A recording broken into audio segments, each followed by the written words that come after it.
Manchester City won, Sevilla won, but Man City managed to win 5-4 in penalty shootouts and claim their first ever Super Cup.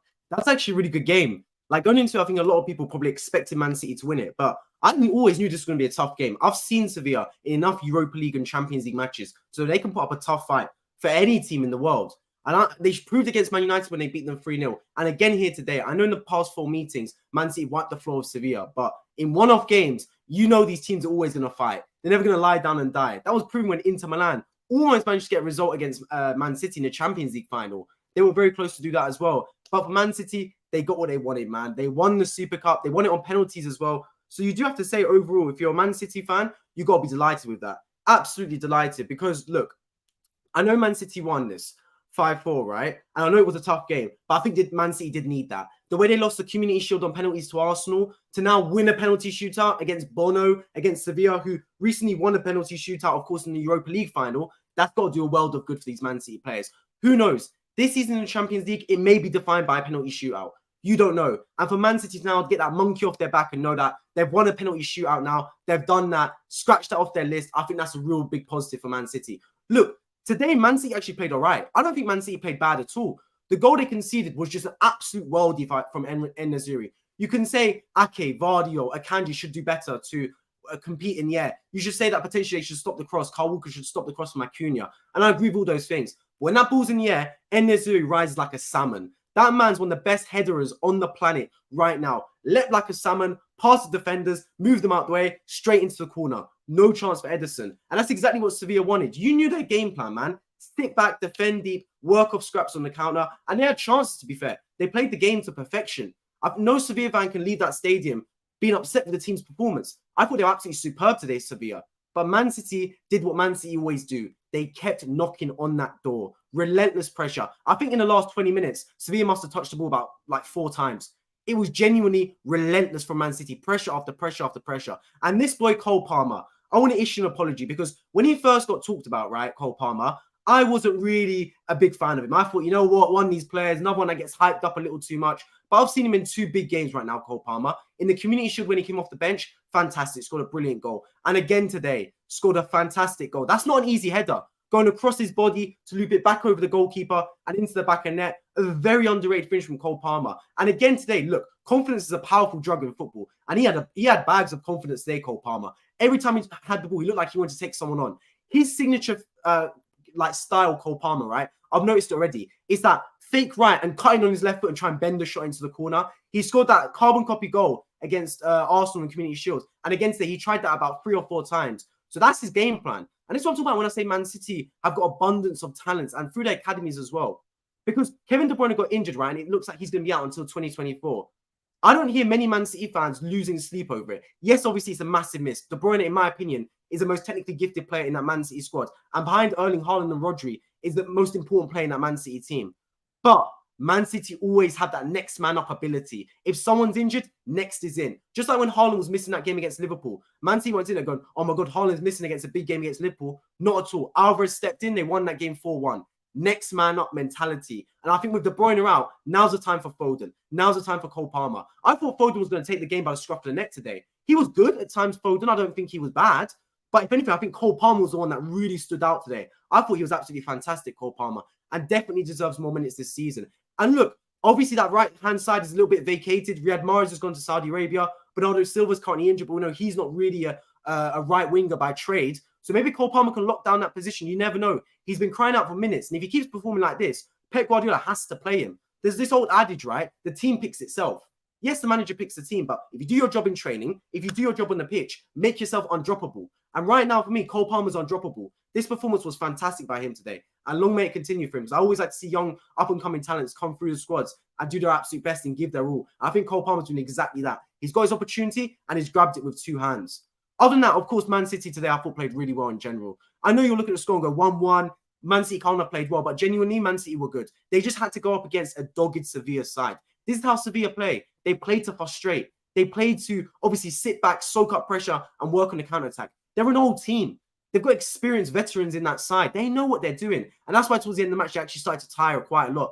Sevilla, like, there wasn't many runs going forward, and a lot of players were wasting time and going down. They were sweating buckets. I mean, I feel for the players. It's what, like 28 degrees out in Athens? So hot. So I feel for the players 100%. But what a genuinely good performance from both sides. A really good game overall, a great contest. For Man City, obviously going to take abundance in confidence having won the penalty shootout after they've lost to Arsenal in the Community Shield penalty shootout. They don't want to have a reputation of losing on penalties. So to win it today, like I said, great for them. A lot of confidence boosting. It's always good to win on penalties as well because it's so nerve-wracking. It's like all the tension builds up to a climax where it's literally in God's hands. It's a 50-50. And to win that, it always goes down brilliantly in the squad. So I think they'll take a lot of pleasure from that, knowing that if they go into a Champions League penalty shootout, which can happen, you never know. They've at least got that monkey off their back that they have won a penalty shootout in the Super Cup. And of course, it's a trophy. Everyone underestimates it. I know, obviously, the Super Cup, Community Shield, etc. These aren't necessarily big standout major trophies that you check mark at the start of the season as going, that's what I want to win. But it is a trophy, and a trophy will always provide a feel-good factor. You can never tell me you shouldn't want to win a trophy. And if you're in the competition, you want to win it. And it's between Sevilla and Man City, and going up against a team like Sevilla, you know it's never going to get easy. That's not a team you want to face in any sort of competition. So for them to go out there, to play well, to remain persistent, to remain calm and composed and not panic, all really good traits from Pep Guardiola's side, and have gone out and they've won the game. Let's get into some of your comments. Leave your thoughts in live chat if you're new around here, by the way. I'd love to hear it. And subscribe as well on my road to 5,000 if you enjoy match reactions. Luke, appreciate your stream, my friend. What penalty shootout? Yeah, fantastic. Really good penalties from both sides. Man City, of course, you know they have a lot of quality and technical ability in abundance. For Sevilla, to be fair, I thought Sevilla were going to win the penalty shootout. Nothing against Man City. It's just because Sevilla got older players, they've got more experience. They've been in penalty shootouts before. I know Bono's a really good penalty keeper. Obviously, they won the penalty shootout against Roma, who's a really tough side, Jose Mourinho's side. To beat them in the penalty shootout shouldn't be understated. So I thought Sevilla were going to win the penalties. That's why it's such an important factor that Man City were able to win this penalty shootout, to take that monkey off their back that they can win penalties after losing it to Arsenal only 9-10 days ago. So I thought that was fantastic. And I agree. Some great penalties today. And overall, Man City just about won it. Sevilla's good. I like their style of play. They play aggressive and got good players on their team. I 100% agree, Luke. 100% agree with this comment. I think Sevilla are very pragmatic. That's how I would label them. Sevilla aren't going to dominate the ball and run you out the park. That's not how they play football, but they play to their strengths. They've got an old squad. They've got an experienced squad, but they defend well. They defend deep. They don't really make mistakes because age comes with experience. Yes, they might not have the pace and the tenacity that younger teams might have in abundance, but with the older players, they have experience. When did Sevilla really make a mistake today? They didn't. And what do I always say when you play Man City? To beat this Man City side right now, who in my opinion are the best team in Europe by a country mile, you need to play fantastically and you can't make mistakes really. And over a course of a 90-minute match, that's damn near impossible. So for them to not make any mistakes, for them to have real good standout performance today is a really good sign. And any Sevilla fan leaving that stadium, any Sevilla players and coaches leaving that stadium should not leave there with their heads down in disappointment. Leave your heads held high because penalties, it can happen to anyone. And I thought they were well deserved the win today. And look, maybe they did get it, maybe they didn't get it. Maybe in the alternate universe they win this game. But the fact of the matter is, you can only control what you put into the match. And I genuinely believe Sevilla put in a really good performance here today and didn't deserve to lose this. But at the end of the day, there's a one winner, there's one loser. That's how it's always worked in football. And unfortunately today for Sevilla, they were on the losing end. True Gunner, appreciate joining the stream, my friend. Make sure you guys subscribe to True Gunner as well. He does Arsenal football-related content. Sevilla played well. Ocampos was superb. Yeah, and this is what I'm talking about with Sevilla, man. They always play to their strengths. Really smart and pragmatic, the style in which they play football. Ocampos, Lamela, En-Nesyri.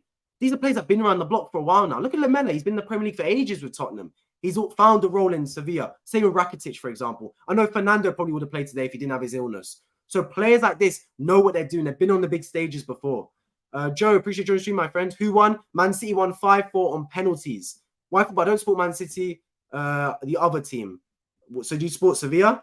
Well, if you support Sevilla, you guys just lost. But if you don't support Man City, fair play. Look, I'm not a Man City fan either, but in this case, I'm a neutral. I don't really sit there and care who won it, to be honest. Obviously, if you ask me if I got pushed for an answer, I'd say I want Sevilla to win it because I'm an Arsenal fan. But I just want to see a good game of football. And I got that because whenever you watch Man City play, right, you know that there's a 70-80% chance it's going to be a boring match. Nothing against Man City. It's just they're too good. They wipe the floor of the majority of the opposition.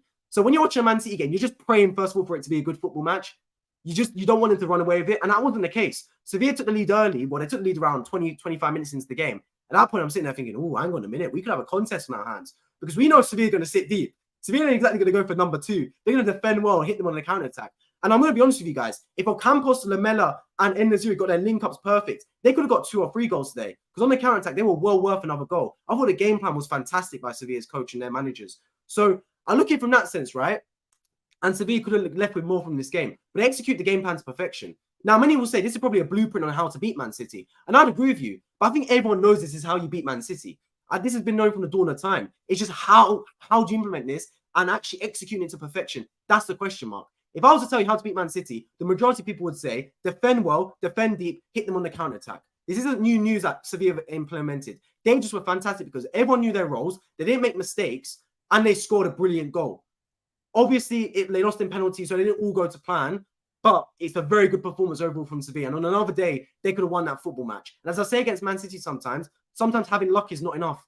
Sorry, sometimes playing well is not enough. You need an element of luck to it. Luck does exist, guys. You make your own luck, 100% agree. And if Sevilla won it, I don't think anyone can sit there and go, they weren't worth the victory. But there's an element of luck to everything. And Sevilla, their luck run out today, unfortunately. Luke, appreciate your stream. Doing well, my friend.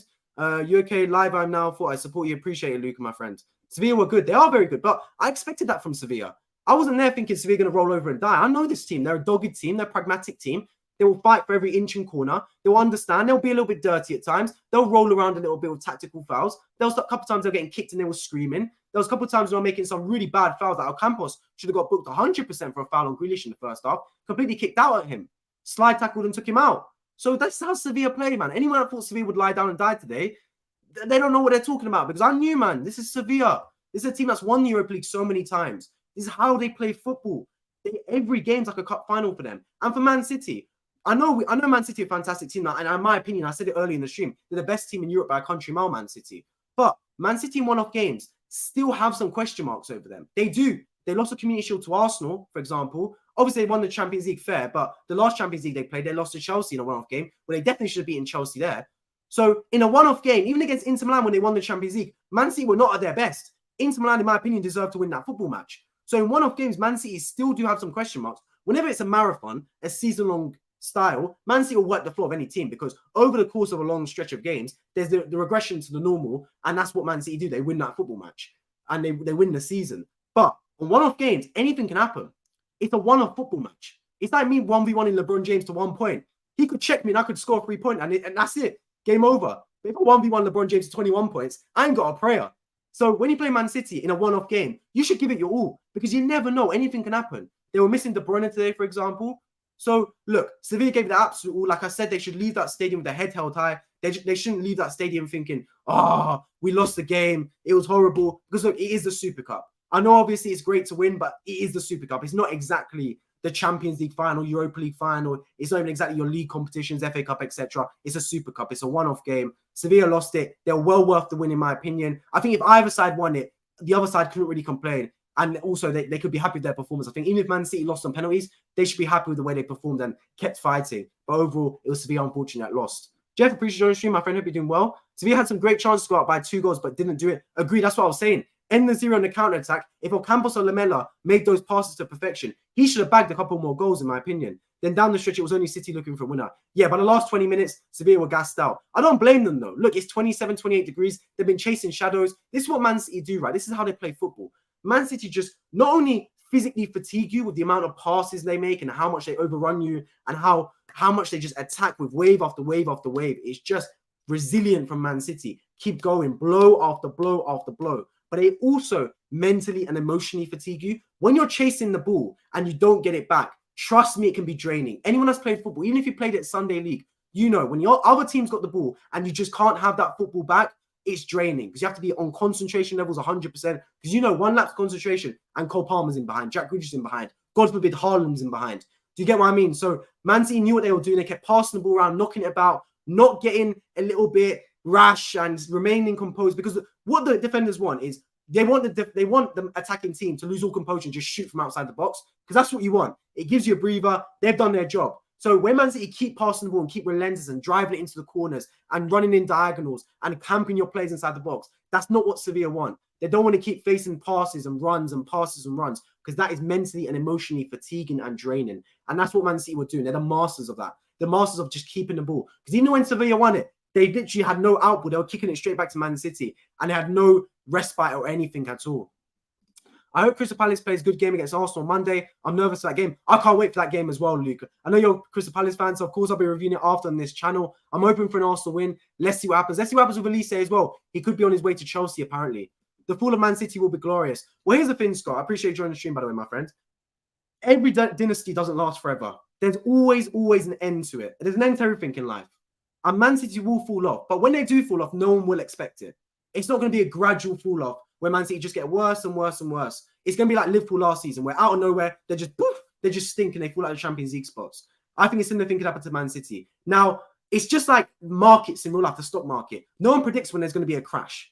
It just happens. When the 2008 financial crash happened, apart from a few people, no one saw that coming. It just crashed out of nowhere. So this was going to happen to Man City. They're at their top. They're at their peak. Everyone's thinking they're going to go for a fourth Premier League. They're going to go for the Champions League back-to-back. Because they're all saying it. All the pundits going, Man City going to do a fourth one. And remember, when the sentiment is too much in one direction, just know a setback is coming. I think Man City are going to drop off at one point. I do think so. It's just too much. It's too relentless. It's everyone just going Man City to win it again. Man City 4 Premier Leagues in a row. It's too much. They're going to drop off inevitably. Now, the squad's still good. The reason I think they're going to drop off, it might just be coy. It might just be a little bit of wishful thinking. But I just think because they've won it all, there's no impetus to do it again. It's like completing a video game and trying to complete it again. I know you've done it before. You complete that video game a million times. But do you want to do it again? Do you want to spend your time in those training sessions? Do you want to spend those time dogging out those results? Because you've just done it. You won the treble. What more are you fighting for? Are you going for the unbeaten record that Arsenal have, the Invincibles? Well, if you are, lose one game and that's over. Are you going for the quadruple? Well, if you get knocked out the Carabao FA Cup, that's over. I don't know what you're going for. You're going for 4 Premier Leagues in a row? Potentially. But you're just making new milestones. And that's what the best people do, to be fair. And Pep Guardiola is literally the expert at this. Because he's won so many competitions. How does he keep himself fresh? How does he keep his players fresh? By keep coming up with new objectives to achieve. Keep coming up with new excellence. You will never reach perfection. Perfection is something that will never be achieved. However, you got to keep striving for perfection. Every single game, there's something to improve upon. Even if Man City won this game 5-0, they still could have improved in something in the football match. And I think that's what Pep Guardiola will demand from his players. Improvement upon improvement upon improvement. I think he identifies that a lot of this squad have won it all. And I don't know if he thinks this squad will want to win it all again. So that's why he's made some refreshments. And who knows, maybe someone like Cole Palmer coming in the team could be a good thing. I thought Cole Palmer was fantastic today. I've literally labelled the video Cole Palmer superstar. I know he's won the Premier League before. I know he won the Champions League last season, but did he play a part to play? Not really. He wasn't really involved with that. It was like Jack Grealish's season before last. They were involved, but they can't sit there at home thinking, yeah, I was a massive part of Man City winning the Premier League and Champions League. That was down to me. I was a big performer in there. They needed me. Cole Palmer can't think that. So maybe this season it's Cole Palmer's time to step in the limelight, just like Jack Grealish last season, where he had his first season where he was kind of involved, not really, if anything, a flop season. But the season after really came into his own and was one of the driving forces between Man City winning and treble. So maybe it is that time for players like Cole Palmer to get involved and really start to stamp themselves into the game. And with Kevin De Bruyne missing, as I always say, there's always a next man mentality. There's always every cloud's a silver lining. De Bruyne is injured, yes, one of their best players in my opinion, but there's a squad for a reason. I'll play step up and be counted and step into a limelight. Maybe this is exactly what Cole Palmer was wanting. I know you don't wish injury on anyone. Maybe he was sitting there going, just give me an opportunity. Just give me that one chance, Pep, where I can prove it to you. And I think in the 2 games I've seen him play, both against Arsenal in the Community Shield off the bench, and again today, I can't fault his performance one bit. And confidence, as I said before, is a powerful drug. I love my wingers that have confidence. Those wingers that are not afraid to take someone on. The worst thing a winger can have is a lack of confidence when they're passive. When you give them the ball one-on-one and they turn back and pass it to the defender. That is so frustrating, or they turn back and pass it to the midfielder. Any fan, any player, any coach knows that's so frustrating. And that's purely down to a lack of confidence. I want my winger, when they receive the football, to have the confidence to take on their defender. I don't care if they lose the ball. If Saka or Martinelli pick up the ball for me and they charge the defender and lose it, that's fine. I can take that because they have the confidence to take on the defender. What I don't want is Saka, Martinelli, Jack Grealish, Cole Palmer, Salah, whoever it is, Luis Diaz, pick up the ball and think, nah, I don't want to run at this defender. Let me turn back and pass it to the midfielder or the defender. Because that just shows lack of confidence and you don't get anything from that. And I think Cole Palmer right now has got an abundance of confidence. He's not the fastest player, but what he does have, he has a bit of trickery in his books. He's got a bit of agility. He's got his body feints in abundance where he will shift right and go left. And we know his signature style already. It is that shift right, left foot, try and left peg it into the top corner. He scored a similar goal against Arsenal, and he was trying that a good few times today. So, look, I think they've got a real player on their hands, Cole Palmer. If he can get some more minutes this season, he could have a real good time here. I think it will start when Pep leaves. Yeah, and I don't think Pep will stay at Man City past his contract. I don't think so. Pep's a man that is complete it and move on type of guy. He's not going to do an Arsene Wenger where he stays for season upon season upon season. Pep likes to leave at his top point. So I'm confident saying that when his contract does run out of Man City in a few years' time, I can see Pep Guardiola leaving Man City and going on to his next challenge. Whether his next challenge is international football, whether his next challenge is, I don't know, PSG, for example, trying to get them to win the Champions League, I'm not too sure. But I can't see Pep Guardiola staying at Man City because him staying at Man City, his legacy can only go down. He's achieved everything he needs to achieve in the Premier League. He'll go down as one of the greatest ever Premier League managers. I think anyone that doesn't believe he's better than Sir Alex Ferguson will never believe he's better than Sir Alex Ferguson. Same with Arsene Wenger, because he's done everything he needs to in his time at Man City. So anything longer, he's just got the opportunity to ruin his reputation. Like many will say, I don't believe he did so, but you could say about Arsene Wenger. He didn't ruin his reputation, his legacy, but you could sort of got hostile towards the end of his time. Everyone kind of had the sentiment that Wenger outstayed his welcome. So I think it makes sense for Pep Guardiola to leave Man City when his contract expires. Man City fans may disagree with me, but I think, deep down as well, it makes sense for him. He's achieved everything he wants to achieve. What more should he do? The only thing he can do now is not win trophies and ruin his legacy. Because even if he wins the Champions League, wins the Premier League, it's expected from Man City now. He hasn't got a challenge anymore in him. He's creating challenges. So I think to live out his contract, he's going to stay out. Then he's going to go on to his next challenge. Who knows what it is, but I think Pep Guardiola is going to stay in football for a few seasons more. Pep Guardiola could genuinely retire, and he still retire as one of the greatest managers of all time. That's how many trophies he's won. That's the impact he's had on football. Look at the impact Pep Guardiola's had through grassroots football. Every single team plays inverted fullbacks now. Every team. I see teams in the Championship do it. Southampton were playing inverted fullbacks. I see grassroots. If I go to Sunday League and I see an under 12 or under 15s team, I promise you at least one team's playing inverted fullbacks without fullbacks going into midfield. I promise you those kids are being taught to pass out the back. When has that ever happened? When I grew up playing kids football, right? And that's not too long ago, but that was before obviously Pep Guardiola got involved with Man City, etc. I was told to, if you're in trouble, kick the ball as far as you can up the pitch. That's what I was taught to do. That was the English game. If you're in trouble, just lump it. If it's away from our goal, that's what we want to do. But that's not Pep Guardiola. Pep Guardiola's always taught that football's precious. And I had the manager, to be fair, that told me this. He said, not on the football, I want you to be sharks. But on the football, I want you to be calm and composed and magicians. And that makes complete sense. And that is Pep Guardiola in a nutshell. He wants his players to treasure that football like it's £1 million, like it's gold dust. Don't lose that football. Even if you're under pressure, pass it. Want the football. Have options. And when you lose that football, hunt it like a pack of sharks. And I think that is spreading for English football. And genuinely, if England go on to win a World Cup, you might think I'm crazy saying this, but if England go on to win a World Cup in the next few generations, they can thank Pep Guardiola for that. I promise you when I say that. And you might think, how does it make any sense? That's a far-fetched statement, but I genuinely think that's the case. It's a butterfly effect. Pep Guardiola's come to the Premier League a few seasons back, right? About 5, 6, 7 years ago. He started to implement this passing philosophy. Obviously, he was playing at Barcelona, but a lot of the English teams probably weren't looking that way. He's absolutely torn up the Premier League with this style, where only Liverpool have even come close to him, and also to an extent last season. And now people are going, hang on a minute, we need to implement this style. This is unbelievable football. This is so beautiful. We need to start doing this. Suddenly, kids nowadays, their managers are teaching them to pass out the back. Their managers are teaching them to play that nice football. Kids coming up through the academy. The England under 21s or 23s just won the World Cup or Euros, wherever it was, whatever the equivalent was. You think that's down to Pep Guardiola? Because I think it's got a part to play. Because those kids would have grown up in those academies. Those kids would have grown up within the style of passing out the back, playing beautiful football. So Pep Guardiola, whether he stays or goes, I think he's made a lasting impact on English football and on Man City, and his legacy will go untainted. But I think it's right for him to leave. Move on. Try a new challenge. What more challenges could he done? He's done Bayern Munich. He's done Barcelona. He's done Man City. Does he go back to Barcelona? Does he try and win PSG and Ligue 1? But then he knows if he goes tries to win PSG, Ligue 1, a Champions League, he knows that Champions League is where he's going to live and die. He's not going to worry about no league competitions. So look, he didn't win the Champions League at Bayern Munich, so he's not exactly a master in winning the Champions League. He's only just now won the Champions League at Man City after about 6, 7 seasons. So Pep Guardiola isn't exactly a Champions League expert, I'd say, but he is a fantastic manager. Maybe he goes into management in international level, manages Spain. I don't know. But look, Pep Guardiola is one of those men right now where he has to create his own challenges because he's done it all. He's absolutely done it all. Where if he hangs up his boots right now, or hangs up his boots as a manager, but you know what I mean, the equivalent. If he retires right now as a manager, no one can sit there and go, he's not one of the greatest managers of all time. What more does he need to do? He needs to create these own milestones in his head. He needs to create these own kind of checkpoints where he needs to achieve because he's done it all, in my opinion.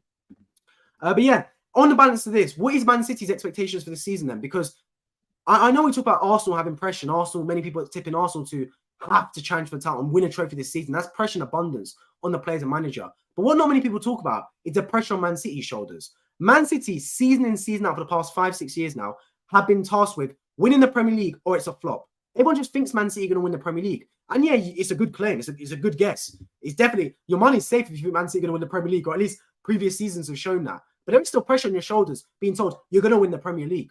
That's like me being an A-star student and being told before I sit the test, you're going to get an A-star in your maths test. Like, yeah, I should. I mean, I should. I'm good enough. I'm good enough to get an A-star. I'm an A-star student, but it's still a test. Anything can happen. It's a lot of pressure on my shoulders. But Man City, to be fair to them, they've embraced the pressure. And that's so, so important. There's this quote, right, that says, and there's an analogy that scientists have said, where Olympic swimmers and Olympic athletes in general, right, when it comes to playing in the Olympics, competing in the Olympics, right, how do they perform under pressure? Because all their training for 4 years comes down to one moment. For a sprinter, it could be a 9-second race in literally 4 years of training for. And they tell themselves, I'm not nervous, I'm excited. I think this Man City team's like that. Man City teams embrace the big moments. They embrace the pressure moments. Those players go out and they're smiling. They're like, yeah. Not smiling in the literal sense, that'd be a little bit creepy, that'd be a bit weird. But you know what I mean? They're excited for the competition. They want to play in the Champions League finals. They want to play in the Super Leagues. They want to stand up and play in the big lights, big cameras. Whereas when I look at Arsenal, for example, we were all good from August last season up until March, April. We were cooking. But as soon as the big lights came on us, as soon as the race for the title graphic showed on Sky Sports, we started to wilt a little bit and the pressure became a bit too much and we caved in. So I think there's an element of embracing pressure and really wanting to perform under pressure.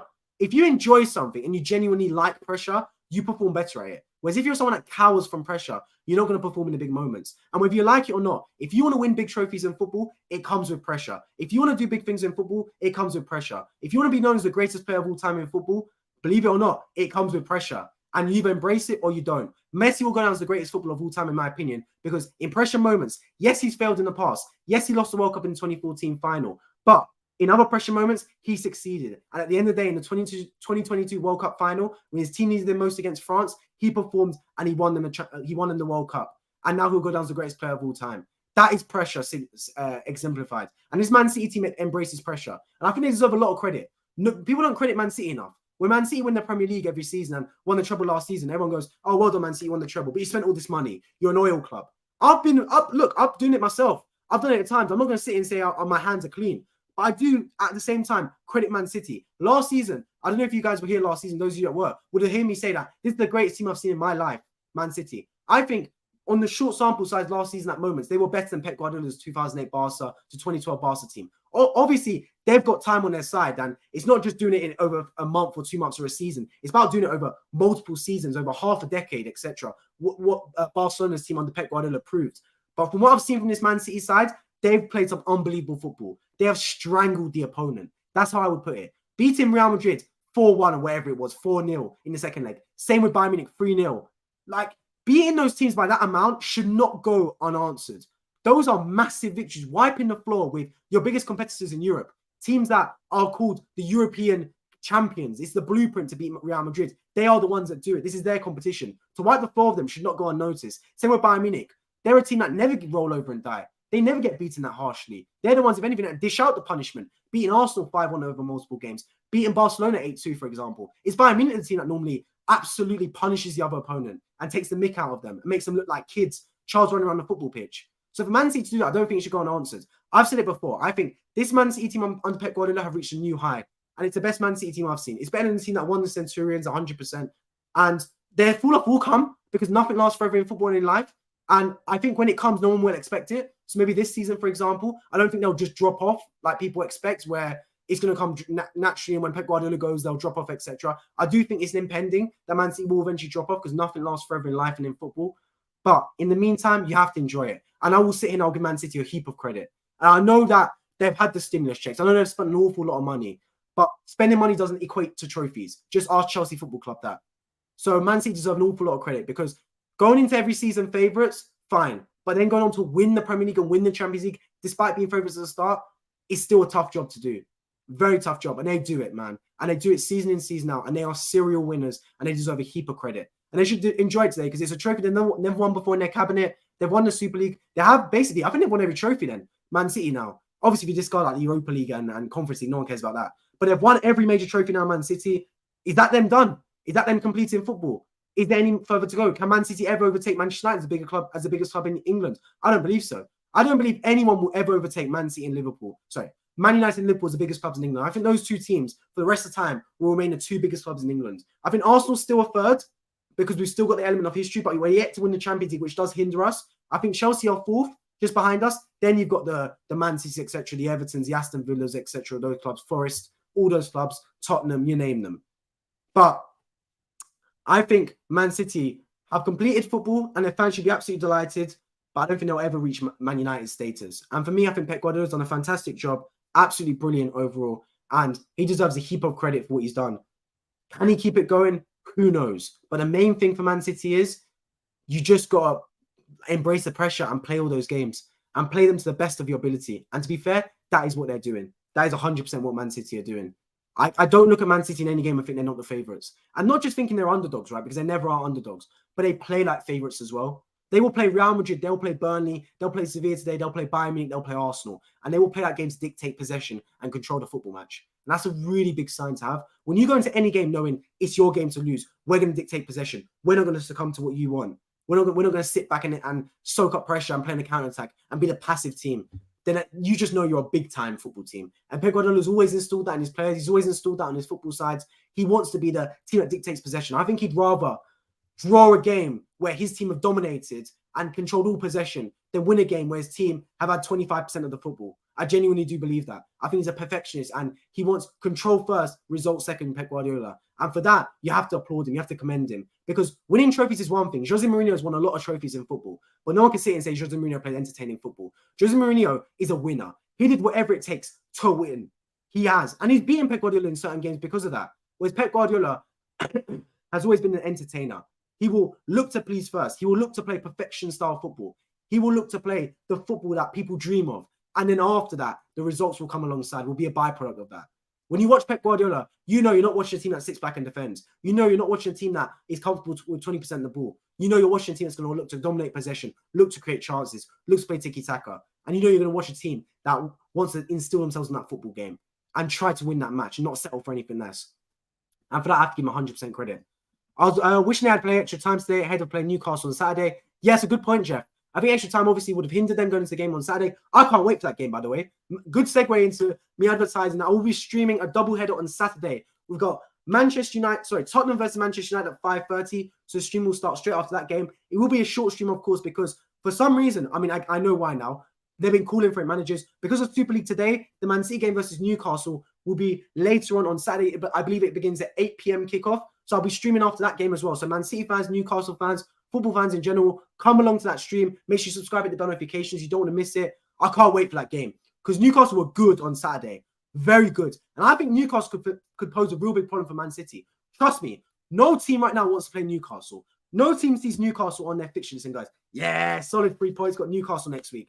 Absolutely not. I think you'd rather play Liverpool than Newcastle right now. I've said this before. I think Newcastle look more like Jurgen Klopp's Liverpool than Jurgen Klopp's Liverpool right now. Newcastle tenacious, they're competitive, they've got technical ability in Isak, they'll run, they'll fight, they'll look like how they have quality on the counter-attack. They beat an Aston Villa Unai Emery side 5-1. And yes, it wasn't a 5-1 result, but they still won 5-1. 2-1, 3-1 would have been fair, but they were ruthless on that counter-attack. They didn't sit back and go, you know what, 3-1, we'll wrap it up and call it a day. They went for the fourth, they went for the fifth. They tried to ramp up that goal difference, and you've got to commend them for that. So I think that'll be a really good game on Saturday. I absolutely can't wait for it. Let's see how Man City do on a little bit of jet lag. Not a big one, obviously, coming from Athens. Only a 2-hour time difference. But I can't wait for that match. I think it'll be absolutely fantastic. Can't wait to review it. But yeah, to wrap up this stream right here, Man City have won the Super League. 5-1 penalties, finishing the game 1-1. It was a great performance from both sides. Sevilla can leave with their heads held high, but Man City overall came out as victors. They won the Super Cup, the one big trophy, I guess, missing from their cabinet. Let's see where they go from here. I want to appreciate everyone that's tuned into the stream today. Make sure you subscribe if you're new around here on my road to 5,000 subscribers. Drop a like down below. My next stream will come on Saturday when you have the, Tottenham versus Man United in the Premier League. And then straight after Man City versus Newcastle will be a double header. I'll be streaming again on Sunday, I believe. And then, of course, the Arsenal game on Monday. For those of you that just watch the Arsenal games, I understand it, to be fair. But yeah, I appreciate everyone that tunes in. As always, I hope you guys enjoyed this live stream. And I hope to catch you all in my next one. Take care.